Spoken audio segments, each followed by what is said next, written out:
Coming out of high school, you were a top-ranked corner in America, and you committed to the Seminoles. Knowing their history with the defensive, like Deion Sanders and the players that went there, why did you commit there?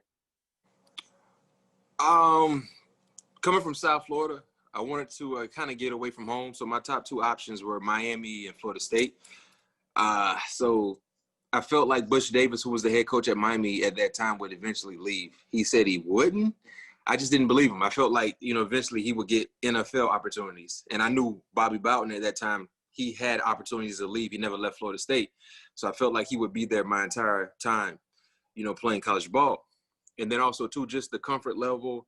I love the college atmosphere in Tallahassee, the environment. It was just all about Florida State. And then Mickey Andrews, the guy who would be coaching me, coached great players. You talked about Deion Sanders, Terrell Buckley, Samari Rowe, Corey Sawyer. The list can go on and on and on. So that was very, very appealing to me based on the coaching that I would receive. So I think that was the final say-so and why I decided to sign with Florida State. So let's take a look back at the AFC divisional rounds.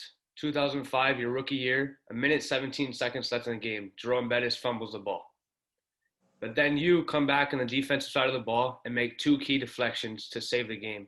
How did you feel the pressure in your rookie season? Take us through what you felt through that play. Oh, that was big time pressure because that entire ball game was huge for us. We played against the Colts earlier that year, and they just beat us bad.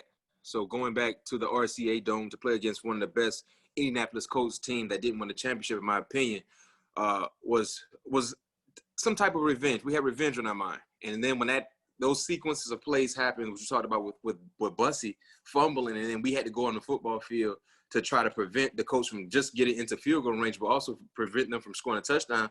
I mean, that was do or die. And for me, I knew Peyton was going to target me. I was the only rookie on the defense at the time, playing against a Hall of Fame player in Reggie Wayne. And I just didn't want to let the team down. And I was fortunate enough to be in position to make those two plays that led to the field goal attempt that they missed. And that led to the fifth championship for the Steelers. That was groundbreaking. That was historic-like for us. And being able to help accomplish that achievement was huge, something I'll never forget. So after winning two Super Bowls with the Steelers, you decided in 2009 offseason to pack up your bags and move to the Arizona Cardinals on a 2-year, $10 million deal. Explain what it was like in Arizona compared to Pittsburgh. Better weather year-round, I can tell you that much. The weather was good, sunny, ideal. The Cardinals were definitely an ascendant organization, meaning, coming from competing for a championship the year before, losing to the Pittsburgh Steelers. But it was a pretty good experience. You got a chance to see things from a different level, from a different set of lens. We were able to win the division, we made it to the playoffs, and so that was a positive season. But I just kept hearing that, Pittsburgh were wishing that I never left. And eventually I got traded back to go right back to Pittsburgh. But it was a really good experience just to see things from a different set of lens, like I said. So like you said, you were traded back to Pittsburgh. Take us to the trade process. How did you go? How did they tell you? How much time did you have to pack your bags? A lot of fans want to know the trade process is like in a professional career because apparently you don't get much time to move. Yeah, well, I got traded during the offseason, and this was during the draft, actually. So Ken Wisenhunt, who I had a real good relationship with, he called me personally, and he told me what they were considering before it actually happened, which I really appreciated because sometimes players don't even get the heads up. But he called me. He told me this is what we're thinking about doing. It's up to you, but, this is the situation. So I got a chance to talk to Mike T. Then I talked to Dick LeBeau, and they told me they wanted me back and things like that. So I was caught off guard because I didn't expect to get that call from Ken Wisenhunt. But going through that, having that conversation made me understand and come to the realization that I was getting ready to get traded. So that made the transition a little smoother for me. So it didn't happen during the season, it happened in the off season. And, I was able to go back to Arizona because I had time before I needed to report to Pittsburgh to kind of get things situated. But it was different. The difficult part was I just started to get comfortable in Arizona. Then I had to go back. Only there for a year. Yeah, I was only there for a year, so I just started to get comfortable there. But everything worked out, for the better good, I think, for both organizations. Pittsburgh, it worked out well for us because we eventually went back to a championship. We didn't win, but we got a chance to go back to one. And I got a chance to finish my career in the black and yellow. So you now host a show with Patrick Peterson, the star corner of the Cardinals. How did you guys start this podcast together, and explain your relationship with him? Well, I'll attack the second question first. Me and Pat, we're cousins, so I've been knowing him his whole life. And I'm older, so we both, from South Florida. So I've been a part of his life, just seeing him grow up athletically. So throughout, his professional career, even when I was playing, we stayed in contact, we stayed close. So, I was doing Instagram Live, during the pandemic, just to kind of create different content, for people to watch and enjoy. And I had him on as my first guest, and it went well. He really enjoyed it. And we kind of just talked about doing something like that consistently. So, I asked him, would he be cool in trying to do something like this weekly during the season?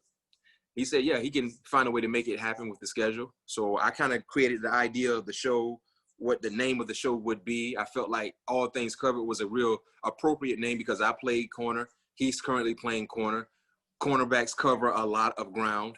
And with us being able to talk about a lot of different things, I didn't want to just, just be assigned to talk football. I want to be able to talk everything, all sports, social issues, entertainment. So I'm like, All Things Covered. And I presented the idea to CBS, and they really liked it. And that was the birth of the actual show and the YouTube channel that we have, All Things Covered. That just be assigned to talk football. I want to be able to talk everything, all sports, social issues, entertainment. So I'm like, All Things Covered. And I presented the idea to CBS, and they really liked it. And that was the birth of the actual show and the YouTube channel that we have, All Things Covered /YouTube. So that's how it came about. He's really enjoying it. Maybe this could be an avenue from whenever his career is done to kind of get into the media standpoint, because he's having fun with it, and I'm definitely enjoying myself as well. So I've said a lot that I think the hardest position to play is the quarterback position. And in my opinion, the second hardest is cornerback. You guys have to chase the receivers. You don't know what route they're running. How do you think the cornerback has changed throughout the years? And do you think it's one of the hardest positions in football?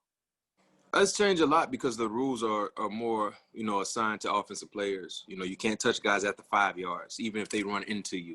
Usually you don't get the benefit of a doubt if that happens. When it comes to pass interference and things like that. Your job is to cover some of the fastest people on the football field and covering them backwards, meaning you're moving backwards because you're backpedaling or you're lining up in a bumper run stance. So it's tough. And then you're playing against some of the quarterbacks. They're the best in the world at what they do.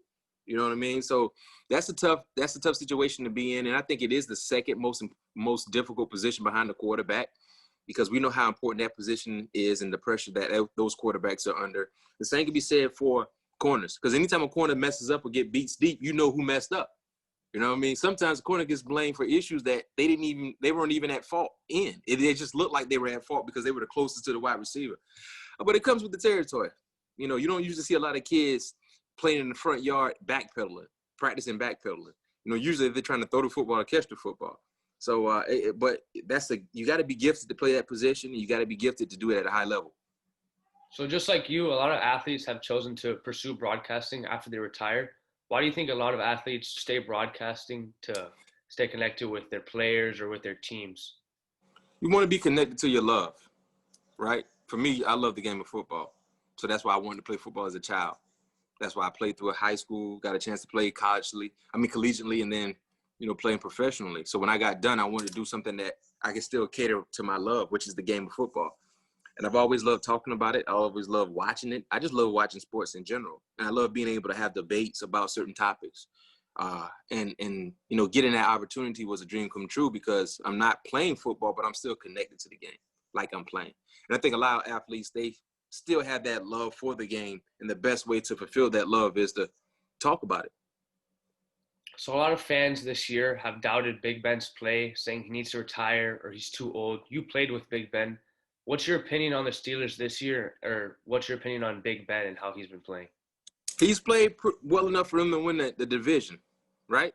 He's played well enough for them to get into the playoffs. Last year, they didn't do either or. Didn't win the division, didn't get to the playoffs.